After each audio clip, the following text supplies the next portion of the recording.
Aya Maasarwe was a vibrant 23-year-old student chasing her dreams far from home, while Lucas Reid was a shadowy figure with a dark past, his every step inching closer to tragedy.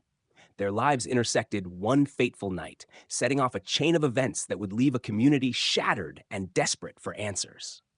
Aya Maasarwe was a vibrant 23-year-old international student, brimming with life and excitement for the future.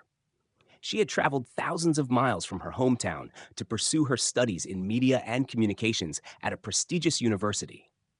Known for her radiant smile and warm personality, Aya was cherished by those who knew her.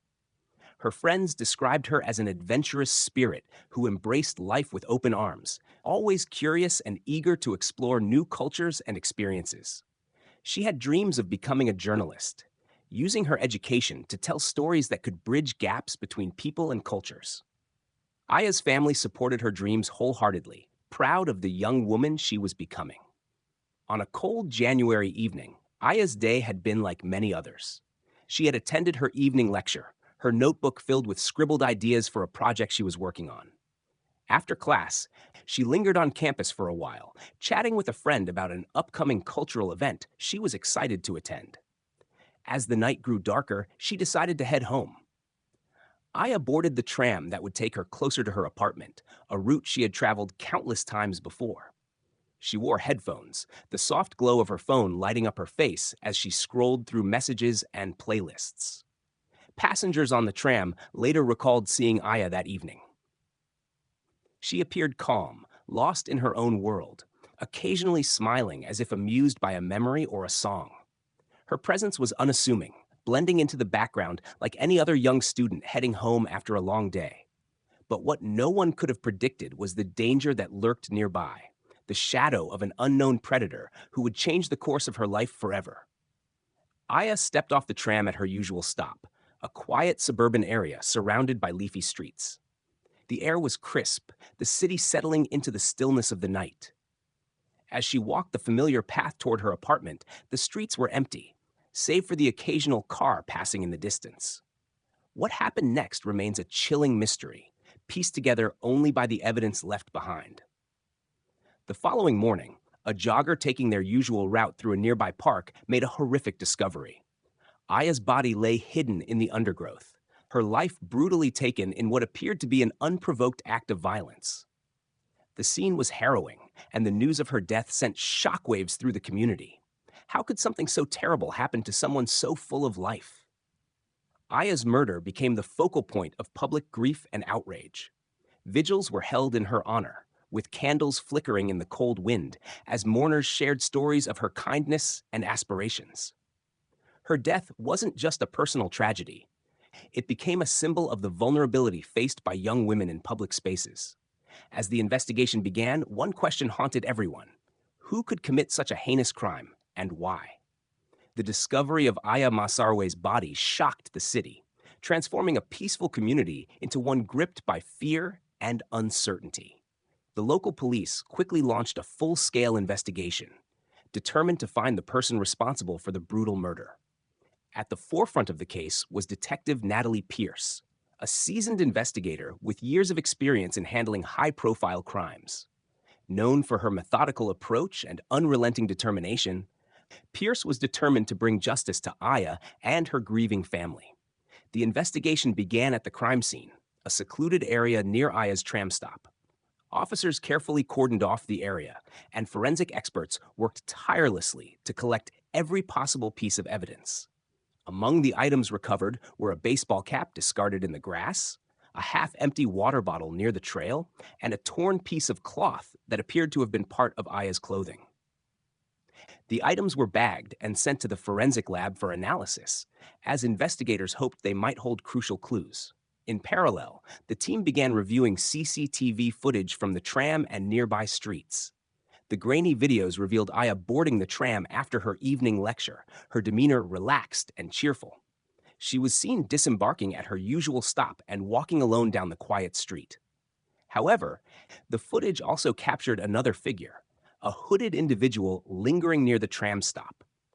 The person appeared to follow Aya at a distance, their movements deliberate yet inconspicuous.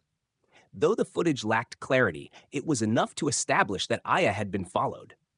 Detectives turned to the public for help, issuing a press release with images of the hooded figure and asking for witnesses to come forward. Calls began pouring into the tip line, with reports ranging from sightings of suspicious activity near the tram stop to accounts of muffled cries heard late that night. Among these calls, one stood out. A woman who had been driving past the area reported seeing a man loitering near the park around the estimated time of the crime. She described him as tall, wearing a dark hoodie and jeans, but was unable to provide further details. The DNA samples collected from the items at the scene were sent for immediate testing, offering another potential lead. While waiting for the results, the investigators delved into Aya's background, interviewing friends, classmates, and professors. They uncovered a picture of a young woman with no known enemies, someone who was universally loved and respected. This only deepened the mystery. If Aya had no conflicts in her life, why was she targeted? Was this a random act of violence, or was there something more sinister at play? As days turned into weeks, the lack of immediate answers frustrated both the investigators and the community. Aya's family pleaded for justice, their grief and heartbreak echoed by people across the city. The investigation gained national attention, placing immense pressure on the police to solve the case. Every lead, no matter how small, was pursued relentlessly. But with no arrests and only fragmented pieces of evidence, the case remained unsolved, leaving the community to grapple with the terrifying possibility that Aya's killer might still be among them. Weeks after Aya Maasarwe's murder, the investigation seemed to be at a standstill. The community grew restless, mourning Aya's loss while anxiously awaiting answers. Memorials lined the tram stop where she had last been seen, with flowers, candles, and heartfelt notes left by strangers who felt an overwhelming connection to her tragic story. It was a constant reminder of the fragility of life and the urgency of justice. Amid the public outcry, Detective Natalie Pierce and her team worked tirelessly, poring over evidence and chasing every lead. The breakthrough came when forensic analysts matched DNA recovered from the water bottle and the torn cloth at the crime scene to a profile in the National Criminal Database. The match was to Lucas Reid, a 28-year-old man with a criminal history that included theft, assault, and harassment. Reid had been released on parole just 6 months earlier, after serving time for a violent attack on a woman. His record painted a picture of escalating violence, with previous charges dropped when victims refused to testify. The pattern was disturbing, and the DNA match linked him directly to Aya's murder. Detective Pierce immediately turned her attention to locating Reid, but tracking him down proved to be a challenge. Reid's last known address was an abandoned apartment building in a rough part of town. When officers searched the location, they found evidence of his presence: a pile of unwashed clothes, empty food containers, and a backpack containing a notebook. The notebook, chillingly, contained graphic sketches and disjointed journal entries that hinted at Reid's dark thoughts.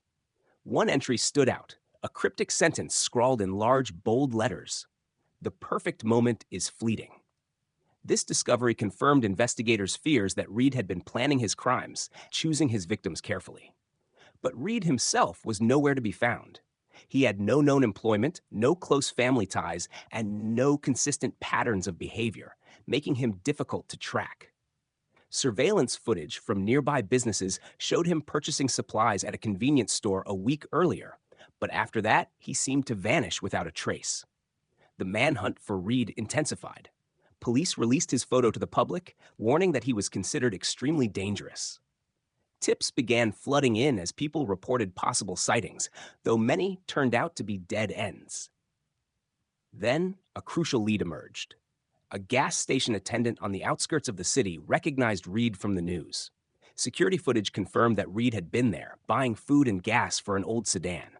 Investigators traced the vehicle to a rental agency, but by the time they reached it, Reid had already moved on.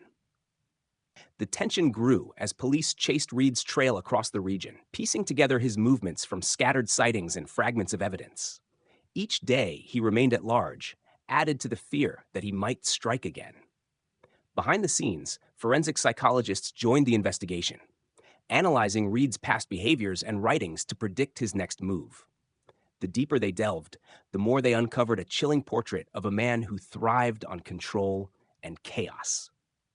The case had become a race against time, and the stakes could not have been higher. The search for Lucas Reid stretched into weeks, leaving the city on edge. Police resources were pushed to their limits as tips poured in from across the region. Each potential lead brought hope, only to end in frustration when Reid slipped through their grasp.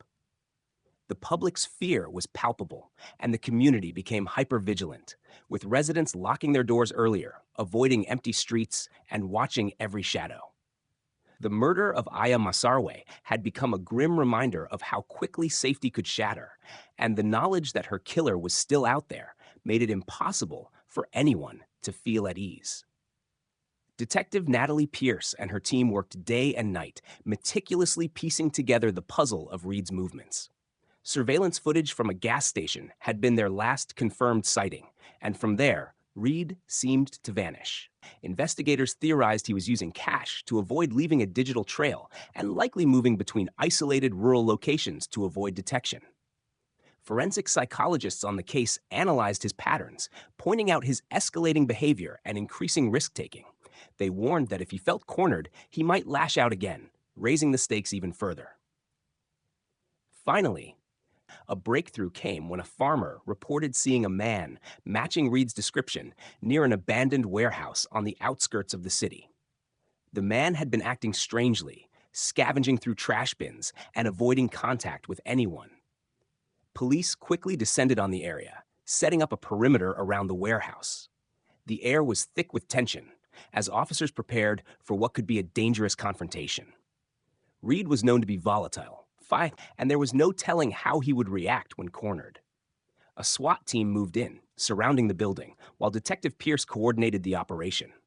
Officers called out to Reid, urging him to surrender peacefully, but the warehouse remained silent. The minutes felt like hours as the standoff dragged on. Finally, movement was spotted inside. Reid emerged through a side exit, attempting to flee into a nearby wooded area. Officers pursued him on foot, and after a tense chase, Reid was tackled and apprehended. The sense of relief among the team was palpable, but the work was far from over. Back at the station, Reid initially refused to cooperate, his demeanor cold and detached. However, the evidence against him was overwhelming. DNA linked him directly to Aya's murder, and the journal recovered from his belongings revealed disturbing insights into his mindset. He had written about stalking his victims, detailing how he enjoyed watching them go about their lives, unaware of the danger. It was clear that Aya had been chosen at random, her murder a chilling act of opportunity for a man consumed by his own darkness. With Reid in custody, the case moved to trial, but the emotional toll on Aya's family and the community was immeasurable. The arrest brought some relief, yet the shadow of what had been lost loomed large. As the city processed the events of those harrowing weeks, one truth became undeniable. The fight for justice was only just beginning. The trial of Lucas Reid captured national attention, shining a harsh spotlight on the violence that had taken Aya Maasarwe's life. For Aya's family, each court appearance was a painful reminder of the tragedy that had forever altered their lives. Her parents, who had traveled from their home country, sat silently in the courtroom, clutching each other for support. They listened as the prosecution methodically laid out the evidence against Reid, painting a horrifying picture of the events leading to Aya's death. The weight of their grief was visible in every tearful glance and quiet moment of reflection. The evidence against Reid was damning. DNA recovered from the crime scene matched his profile with absolute certainty. Surveillance footage placed him near the tram stop, following Aya in the moments before her murder.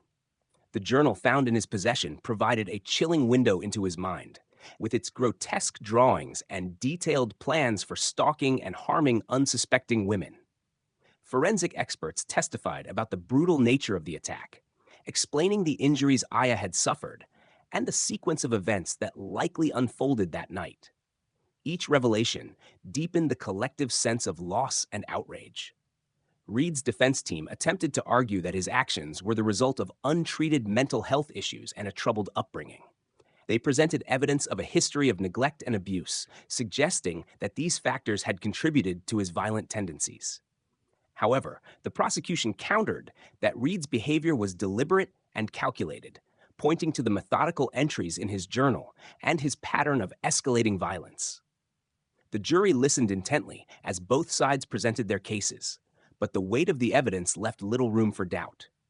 The trial lasted several weeks, during which Aya's family and friends provided victim impact statements that moved the courtroom to tears.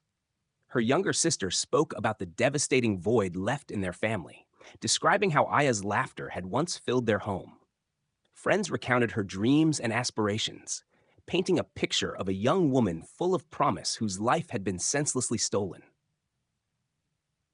These statements served as a powerful reminder of the human cost of the crime, shifting the focus from the details of the case to the vibrant life that had been lost. When the jury finally returned with a verdict, the tension in the courtroom was palpable. Reid was found guilty of first-degree murder, and the judge sentenced him to life in prison without the possibility of parole. For Aya's family, the verdict brought a measure of closure, but no punishment could ever restore what had been taken from them. Outside the courthouse, supporters gathered to show solidarity, their voices rising in unison to demand safer communities and better protections for women. Aya's tragic death sparked a movement, igniting conversations about violence against women and the failures of the justice system to prevent repeat offenders like Reid from causing further harm. Public campaigns were launched to raise awareness, and community leaders called for reforms in the parole system. Aya's name became a symbol of resilience, inspiring others to speak out and demand change. Her legacy lived on, not just in the memories of those who loved her, but in the collective determination to ensure that her story would not be forgotten.